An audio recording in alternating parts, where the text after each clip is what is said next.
Hello and welcome to Mothman's Bookshop. My name is Nicole, and today I'd like to tell you about As Good as Dead by Holly Jackson. Warning, I'll try and make this as spoiler-free as possible, but given it's a book review, there are bound to be a couple spoilers. Now, to get back into the flow of my reviews, I thought it would be best to complete the trilogy and finish off the A Good Girl's Guide to Murder series, and talk about the third book, As Good as Dead. This was just as intriguing and captivating as the previous two books. I had such a great time reading, and I hope you will too. Stick around to the end for a special little bonus review. Now, this review will contain mentions of violence, murder, and trauma, so as always, please read the content warnings before reading any book. With that out of the way, let's review. Dead-eyed. That's what they said, wasn't it? Lifeless, glassy, empty. Dead eyes were a constant companion now, following her around, never more than a blink away. Deeply haunted by the events of Good Girl Bad Blood, Pip battles with her traumas while carefully balancing personal relationships, all while getting ready for college. Now, as accustomed as Pip is to death threats and hate comments and all the usual negativity that follows controversial internet fame, there's one that sticks out to her. Who will look for you when you're the one who disappears? Soon enough, these threats escalate from online to real life, and Pip begins to connect the dots. This leads her to begin looking into a case from 6 years ago regarding a convicted serial killer in town. But what if that conviction is wrong? Now, Pip is racing against the clock as the signs from her stalker get more invasive, all while battling a highly unjust legal system. I love this book. And I'm sure this is unsurprising for any longtime fans of the podcast who heard me rant about how much I love the previous two in episodes 5 and 9, which if you haven't listened to those, I highly recommend them prior to this one for some background. Now, in preparation for this episode, I read a couple other reviews to gain some other perspectives and get some context for anything I potentially missed while reading. What I noticed is that a lot of these reviews either praise the book for Pippa's later actions and decisions, no matter how bad those decisions are, or they really hate this book because of those bad decisions. And I have thoughts on that. Maybe a bit of a hot take, but it needs to be said. There's one in particular that stood out to me, from the Hundreds and Thousands of Books blog titled A Controversial Thriller As Good as Dead Review, and I'll link it in the description for anyone interested. I think the writer had a lot of great takes about the series, even pointing out the fact that the covers got darker as the series covered darker topics. But what I really want to note here is how they talk about the way As Good as Dead pushes the boundaries of a YA mystery genre, especially calling Pip the rare morally gray female YA lead, and otherwise breaking the mold for YA mystery books. It's hard to describe the ending as a happy ending and Pippa's later motivations as completely sensical, which I'll get into in a moment, but this review does a great breakdown, so I highly recommend heading over there and taking a look when you get the chance. First off, I really appreciate the sort of full circle moment that these books give us. It really is an excellent example of how to do a series finale in a way that wraps up all those potentially loose ends, leaving readers satisfied and thinking about what happens to their beloved characters next. The epilogue wraps things up in the best way possible that aligns with the version of Pip we have at the end of the book, and gives us a hint at some kind of light after all the darkness in the book. Something else that I absolutely loved is the writing style, as usual. It had me in an absolute chokehold while I read this, and I have no notes. The stakes in this book were also just so much higher throughout the whole ride, and I really felt every bit of each character's anxiety, fear, and anger while reading. To me, this is a sign of good writing, when it feels like you're there alongside the characters, going through these emotions and thought processes together. Now let's get into the aforementioned controversy of the book, Pip's choices. I'm going to try and be as vague but as cohesive as possible, so cut me some slack because my goal is to get you to read the book, not read it to you. In the second half of the book, something big happens. Anyone familiar with the basic structure of a novel could predict this. It's huge and it really shakes things up, which leads to Pip making lots of spur-of-the-moment decisions. And this is where a lot of people draw issues. But what's important to consider is that in no situation should this book or any part of it be consumed in a vacuum. Each sentence, every word, needs to be read with the context of the previous books and events in mind. Because otherwise, yes, we can run into issues of how irrational Pip is being. But these decisions aren't bad because they're badly written, or they don't make sense for the character, or any number of other reasons that can be blamed on the author's choices. They're bad because Pippa made a collection of severely irrational decisions that at the time seemed extremely rational to her, which is something that a lot of people overlook when reading As Good as Dead.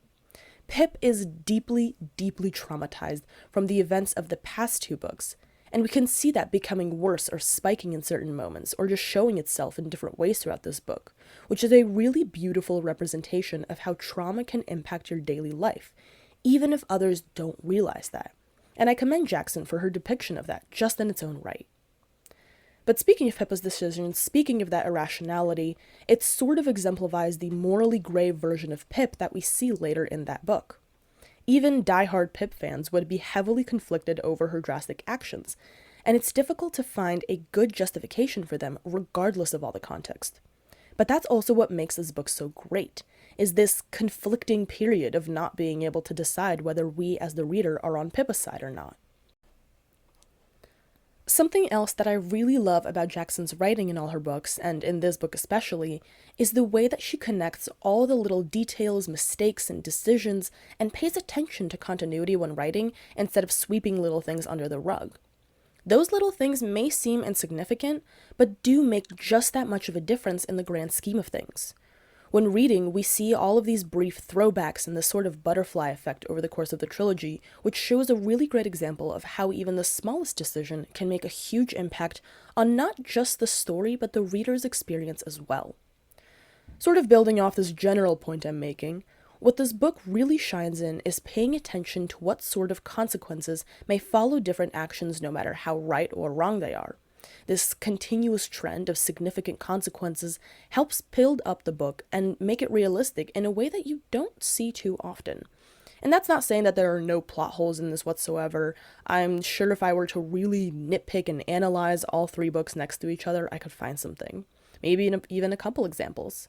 But it really says something about an author and about a series when they have such a profound impact on you all throughout. I make this point because something that you see in a lot of other series is that you'll have the first two books, or maybe the first book, that follow the same trends and have a consistent arc or whatever it may be, and then it sort of drops off after the third, or the series begins to change severely in a way that is completely uncharacteristic of the world that the author has built so far.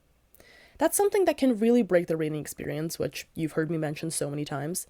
But what Jackson does is she maintains the world building of the town that this trilogy is set in, and maintains the character traits of all of the main players that we've seen, like Ravi and Pippa and her parents and her best friends. All of them change after the events that occur, but in a way that makes sense, given what they've gone through and what sort of people they were originally, instead of making a drastic change to fit a certain trope and sweep a plot hole under the rug. Now, before I jump into my final thoughts, I have another mini review for you, the moment we've all been waiting for. Holly Jackson's novella, Killjoy. This is a very short read taking place in the Good Girls Guide universe, and for all intents and purposes, it is canon. As far as I can tell, it takes place just before Pip enters her senior year of high school. In other words, just before the first book in the series, A Good Girl's Guide to Murder. What is Killjoy about? Killjoy details Pippa going to her friend's house for a murder mystery dinner party, where everyone receives a character card prior to the event and has to embody that character throughout the night. The night is full of mystery, pranks, and Pip's never-ending overthinking, and some fun Easter eggs for those of you who've enjoyed the other three books. I read this in about an hour and a half in one sitting because I just couldn't put it down. Reading this a day or two after finishing As Good as Dead is emotional whiplash in the best way, and seeing as it came out the same year, I'm sure many others would agree with me. If you're currently reading the series, I'd say you can safely read this after you finish the first book, because it's a nice moment of levity after finding out how it ends, and adding some interesting context to A Good Girl's Guide to Murder. Final thoughts. First of all, while researching for this book, I found out that they began filming a live-action adaptation of the series for BBC in mid-2023, featuring Emma Myers as Pippa Amobi Fitz and Zayn Iqbal as Ravi Singh. Getting back to the topic, however, it's safe to say that I absolutely adored this book as well as the series as a whole, so both of those get 5 stars from me. In a special part 2 of Final Thoughts, Killjoy is a lovely, short, single-session read that maintains the tense and captivating tone of the rest of the series. It's so interesting to compare the academic, untraumatized Pip from before everything began to the resulting scarred Pippa we see at the end of the series. The arc was so well done from beginning to end, extending as far as the secondary characters, who are affected by both the general events and Pippa's actions. And I just love that aspect of Jackson's writing. Killjoy gets 4 out of 5 stars from me. Now for the Q&A.